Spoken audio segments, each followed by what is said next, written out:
Right breaking లో చూస్తున్నాం. అనంతపురం జిల్లా హిందూపురంలో ఉద్రిక్తత నెలకొంది. ఎమ్మెల్యే బాలకృష్ణపై వైసీపీ ఇన్ఛార్జి దీపిక భర్త వేణురెడ్డి అనుచిత వ్యాఖ్యలు చేసిన సందర్భంగా వైసీపీ ఆఫీస్ పై టీడీపీ కార్యకర్తలు దాడికి పాల్పడ్డారు. దీంతో ఆఫీస్ ఫర్నిచర్, వైఎస్ఆర్ విగ్రహం ధ్వంసమయ్యాయి.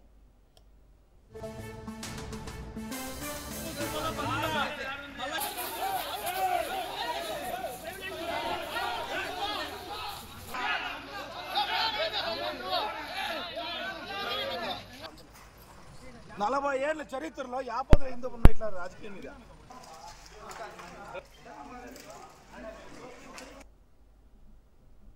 ఇది హిందూపురం చరిత్రకే మాయని మచ్చ. ఇలాంటి సంస్కృతి మా హిందూపుర వాసులది కాదు. ఇప్పుడు చెప్తున్నా, మీరు ఎక్కడి నుంచినో వచ్చి లేనిపోని సమస్యలు సృష్టించి మా హిందూపుర ప్రజల శాంతియుతాన్ని, హిందూపుర ప్రజల మనోభావాల్ని దెబ్బతీసే ఈరోజు చేసినటువంటి మీ చర్య పిరికి పంద చర్య అని చెప్పేసి నేను ఈ సందర్భంగా తెలియజేస్తున్నాను. మొన్న జరిగినటువంటి medical college programme, highest programme జరిగితే దాదాపు 5 నుంచి 7,000 మంది పాల్గొని శాంతియుతంగా మేము మెడికల్ కాలేజ్ ప్రైవేటీకరణ పైన ధర్నా చేసినప్పుడు, ర్యాలీ చేసినప్పుడు అది విజయవంతమైంది. ఆ విజయవంతాన్ని ఓర్చుకోకుండా, ఆ ఓర్చుకోలేని తనంతోనే ఈరోజు స్వయాన బాలకృష్ణ ఎమ్మెల్యే హిందూపురానికి అడుగుపెట్టి అతను ఎక్కడో కొడికొండ రిసార్ట్లో కూర్చొని అక్కడి నుంచి వాళ్ళ మనుషుల్ని రెచ్చగొట్టి ఈరోజు వైసీపీ కార్యాలయం పైన దాడి చేశారు. ఈరోజు మా కార్యాలయం పైన దాడి చేయించవచ్చు. మీరు బాలకృష్ణ గారు ఒకటే చెప్తున్నా, చేతనైతే రాజకీయం చేయండి, ఇలాంటి రాజకీయాలు మాత్రం చేయొద్దండి. మిమ్మల్ని 3 సార్లు హిందూపుర ప్రజలు గెలిపించింది ఇందుకోసం కాదు. మా పార్టీ మేమంతా సమన్వయంతో ఉంటాం. మా జగన్మోహన్ రెడ్డి మాకు డిసిప్లిన్ నేర్పించినారు. ఆయన అడుగుజాడలని నడుస్తున్నామని చెప్పేసి నేను ఈ సందర్భంగా తెలియజేస్తున్నా.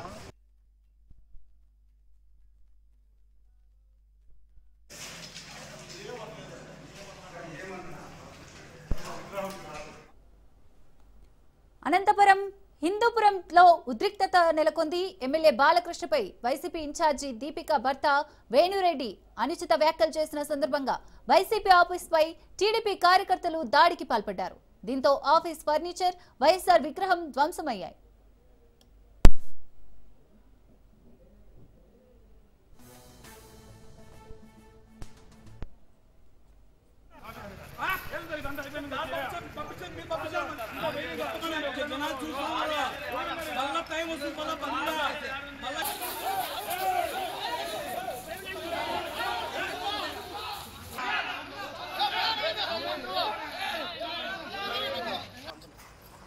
నలభై ఏళ్ల చరిత్రలో యాపదలు ఎందుకు ఉన్నాయి ఇట్లా రాజకీయంగా?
ఇక హిందూపురంలో వైసీపీ కార్యాలయంపై దాడి ఘటనను మాజీ సీఎం జగన్ ఖండించారు. వైసీపీపై దాడి మాత్రమే కాదని ప్రజాస్వామ్యంపై జరిగిన దాడి అని అన్నారు. కార్యాలయాన్ని ధ్వంసం చేయడం, ఫర్నిచర్ను పగలగొట్టడం, అద్దాలను విరగ్గొట్టడం, కార్యకర్తలపై దౌర్జన్యం చేయడం వంటి చర్యలు ప్రజాస్వామ్య విలువ పతనాన్ని సూచిస్తున్నాయని అన్నారు. ఈ దాడిపై పోలీసులు ఎలాంటి చర్య తీసుకోకపోవడం మరింత ఆందోళన కలిగిస్తోందంటూ ట్వీట్ చేశారు జగన్.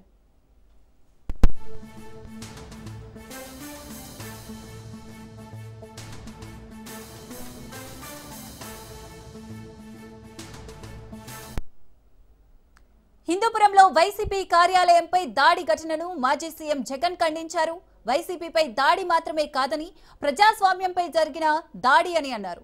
కార్యాలయాన్ని ధ్వంసం చేయడం, ఫర్నిచర్ను పగలగొట్టడం, అద్దాలను విరగొట్టడం, కార్యకర్తలపై దౌర్జన్యం చేయడం వంటి చర్యలు ప్రజాస్వామ్య విలువ పతనాన్ని సూచిస్తున్నాయని అన్నారు.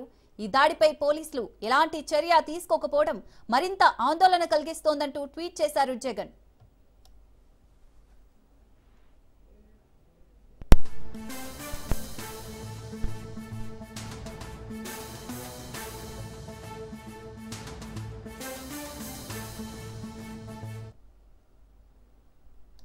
విశాఖ సిఐఐ సమ్మిట్ నేపథ్యంలో వివిధ దేశాల నుండి పెట్టుబడిదారులు సమ్మిట్ కి హాజరయ్యారని ఎమ్మెల్యే విష్ణుకుమార్ రాజు తెలిపారు. ప్రతి ఇంటికి ఒక పారిశ్రామికవేత్తని తయారు చేయాలన్న సీఎం చంద్రబాబు లక్ష్యానికి అనుగుణంగా కూటమి మంత్రులు, ఎమ్మెల్యేలు, అధికారులు పనిచేస్తున్నారన్నారు. రాష్ట్రాన్ని ఆర్థికంగా బలోపేతం చేసేందుకు మరిన్ని పెట్టుబడులు వచ్చే విధంగా చూస్తామంటున్న ఎమ్మెల్యే విష్ణుకుమార్తో మా విశాఖ ప్రతినిధి Nandakumar face to face. Visakha కేంద్రంగా సిఐఐ సమ్మిట్ కి అయితే అతిరథ మహారథులు అలాగే భాగస్వామ్యవేత్తలు చాలా మంది కూడా 400 పైన ఎంఓయూలు ముఖ్యమంత్రి గారి ఆధ్వర్యంలోని అలాగే 374 ఎంఓయూలు ఈ యొక్క ఎవరైతే మంత్రులు బృందం దగ్గర కూడా అయినట్టుగా తెలుస్తుంది. అయితే దాదాపుగా 10 లక్షల కోట్లు పెట్టుబడి వచ్చే విధంగా 7 లక్షల మంది నిరుద్యోగులకి ఉద్యోగాలు వచ్చే దిశగా ప్రయత్నం చేస్తుంది ఈ ప్రభుత్వం. అయితే ఈ ఓవరాల్ ఈ సమ్మిట్ పైన అతని మనోగతం ఏ విధంగా ఉంది, ఇది నిరుద్యోగులకు ఏ విధంగా ఉపయోగపడుతుందని తెలుసుకునే క్రమంలో భాగంగా మనతో మాట్లాడడానికి ఎమ్మెల్యే విష్ణుకుమార్ రాజు గారు ఉన్నారు. ఆయనతో మాట్లాడే మరిన్ని విషయాలు అయితే తెలుసుకునే ప్రయత్నం చేద్దాం.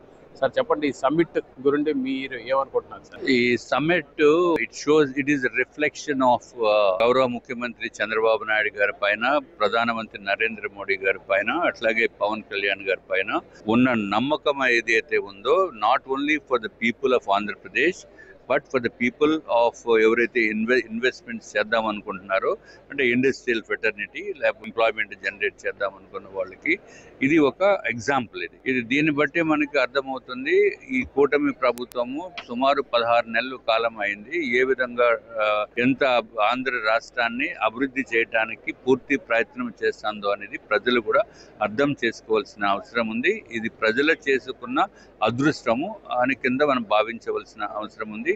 దానికి కారణం ఏంటంటే ఒక విజనరీ లీడర్ చంద్రబాబు నాయుడు గారు ఒక స్టేట్ని హెడ్ చేస్తున్నప్పుడు ఆ రాష్ట్రం ఏ విధంగా అభివృద్ధి చెందుతుందో అనేది మనం వేచి చూడవలసిన అవసరం ఉంది. ఆల్రెడీ ఇది ప్రిలిమినరీ థింగ్ ఈజ్ ఓవర్. సుమారు 10 లక్షల కోట్ల రూపాయలు మేము ఎక్స్పెక్ట్ చేస్తే అది ఎక్కడ జరుగుతుంది అనే భావన ఉన్నప్పటికీ కూడా కాన్సెప్ట్ని మించిపోయి సుమారు 12 లక్షల కోట్ల రూపాయల వరకు ఎంఓయూస్ సైన్ చేయటము. రాష్ట్ర ప్రజలు పొరపాటున జగన్మోహన్ రెడ్డి గారిని 2019లో నమ్మి ఆయనకి ఒక్కసారి ఆపర్చునిటీ ఇవ్వాలి, ఇస్తే ఏముందిలే అనే ఉద్దేశంతో రాష్ట్ర ప్రజలు ఓట్లు వారికి వేసి వాళ్ళని అధికారంలోకి వచ్చిన తర్వాత కేవలము ఆయన చేసినది ఏంటంటే డిస్ట్రక్టివ్ మోడ్లోకి వెళ్ళిపోయి ఉన్న ప్రజావేదికని కూల్చేయటం దగ్గర నుంచి మొదలుపెట్టిన తర్వాత ప్రపంచంలో ఉన్న ప్రతి ఒక్కరూ కూడా ఇది ఎక్కడ విడ్డూరము, ఎక్కడైనా డెవలప్మెంట్ చేయటం మానేసి ఈ డిస్ట్రక్షన్ ఏంటి అనే ఉద్దేశంతో ఎవరు కూడా ఇంకా పెట్టబోయే ఇన్వెస్ట్మెంట్స్ కూడా వెనక్కి తగ్గిపోయిన అటువంటి పరిస్థితి ఉంది. ఇప్పుడు 5 yearsలో మనం ఏమేమి చేశారా అనేది దాని గురించి మనం మాట్లాడుకోవాల్సిన అవసరం లేదు, ప్రజలందరికీ తెలుసు. కేంద్ర ప్రభుత్వ పూర్తి సహాయ సహకారాలు వాళ్ళు అండదండలు ఉన్న మలాన ఇక్కడ విశాఖపట్నంలో సిఐఐ సదస్సు, ఇన్వెస్ట్మెంట్ సదస్సు ఇక్కడ ఆంధ్ర రాష్ట్రంలో జరిగింది. అత్యంత అద్భుతంగా విశాఖపట్నం ఒక కేంద్రంగా, తర్వాత గూగుల్ డేటా సెంటర్ కూడా ఇక్కడికి రావటం వలన $15 బిలియన్ ఇన్వెస్ట్మెంట్ వలన ఇది పెద్ద సంస్థ, పెద్ద కంపెనీ, ప్రపంచంలోనే ఉన్న అత్యంత విలువైన సంస్థల్లో పేరున్న సంస్థల్లో ఒకటి గూగుల్లో. అటువంటిది ఇక్కడ విశాఖపట్నంలో ఇన్వెస్ట్మెంట్ చేస్తున్న మలానాతో డ్యూ డెలిజెన్స్ చేస్తేనే కానీ వాళ్ళు ఇటువంటి ఇన్వెస్ట్మెంట్స్కి రారు. ఏదైనా ఒక ఇండస్ట్రీ పెట్టాలన్నా లేకపోతే ఒక కంపెనీ పెట్టి దానికి ఆపరేషన్స్ స్టార్ట్ చేయాలన్నా కనీసం లైసెన్సులు తెచ్చుకునే దానికే ఒక 6 నెలలు, సంవత్సరం పట్టేది ఒక ఇండస్ట్రీ ప్లాన్ చేస్తే. ఈ రోజు సింగిల్ విండో క్లియరెన్స్ సిస్టమ్ తీసుకుని వచ్చి వలన ఈజ్ ఆఫ్ డూయింగ్ బిజినెస్ లో ఆంధ్ర రాష్ట్రం నెంబర్ 1 కింద ఉంది. నిరుద్యోగ యువత కూడా మీరు ఏం చెప్పాలనుకుంటున్నారు? ఎందుకంటే ఇంత పెద్ద ఇంటర్ఫేస్ అది పెట్టారు, చాలా మంది ఇన్వెస్టర్స్ వస్తున్నారు, అలాగే ఈ యంగ్ ఎంటర్‌ప్రెన్యూర్స్ కూడా వస్తున్నారు. వాళ్ళందరి గురించి ఏమంటారు సార్?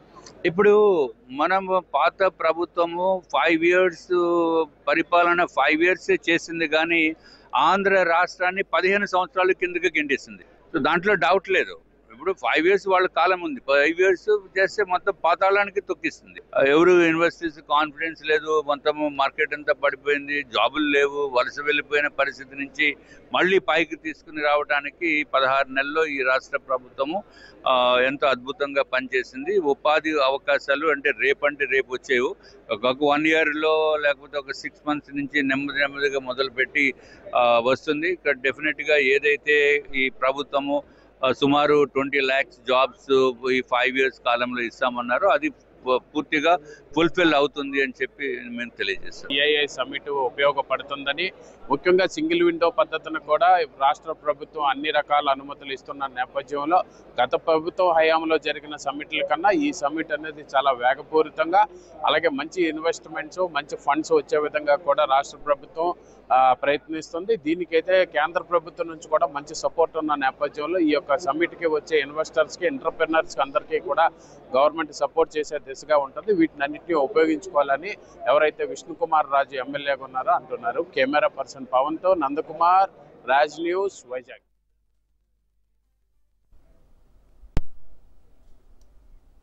చిత్తూరు జిల్లా గంగాధర నెల్లూరు ఎమ్మెల్యే ప్రభుత్వ whip doctor VM Thomas Cheepurupatti పరిసరాలను శుభ్రం చేశారు. ఎస్ఆర్పురం మండల కార్యాలయంలో స్వచ్ఛ ఆంధ్ర, స్వచ్ఛ భారత్ కార్యక్రమంలో పాల్గొన్నారు. ఈ ఆటోలను ప్రారంభించారు. వెలుగు కార్యాలయంలో ప్రజా పరిష్కార వేదికలో పాల్గొన్నారు. ప్రజల నుంచి వినతులు స్వీకరించారు.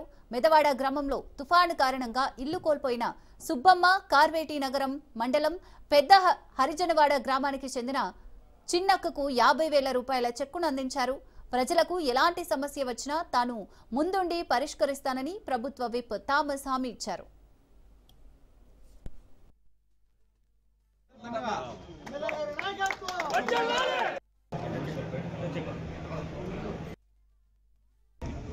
ప్రజల్ని మంచిగా చూసుకోవాలి, స్కూల్ స్టాండర్డ్ని పెంచాలి, అదేవిధంగా అంగన్వాడీ స్కూల్ స్టాండర్డ్ని పెంచాలి, బిల్డింగ్ మంచి బిల్డింగ్ రావాలి, వాళ్ళకి అన్ని విధాల ఫెసిలిటీ కావాలి. పాత బిల్డింగ్లో పెట్టేసి దాన్నే మనం కంటిన్యూ కాకూడదు.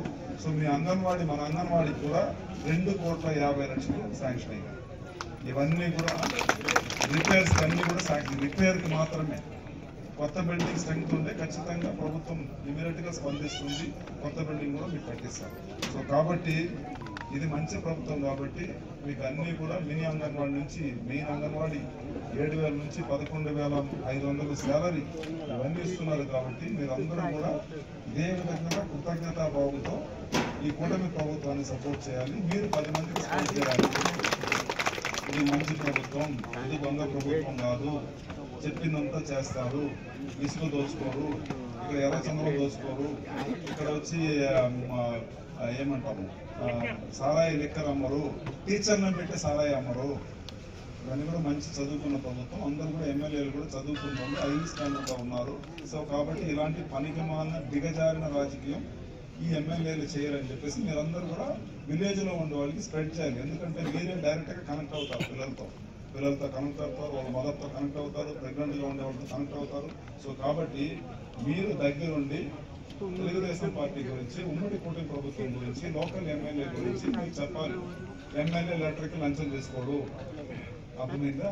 ఎమ్మెల్యే సీసీ రోడ్డుకి పర్సంటేజ్ తీసుకోడు, ఎమ్మెల్యే వచ్చి సారా ఎమ్మెల్యే చోటపై కలెక్షన్ చేయడు, ఎమ్మెల్యే పోయి ఏదైనా జాబ్ అడిగితే దాని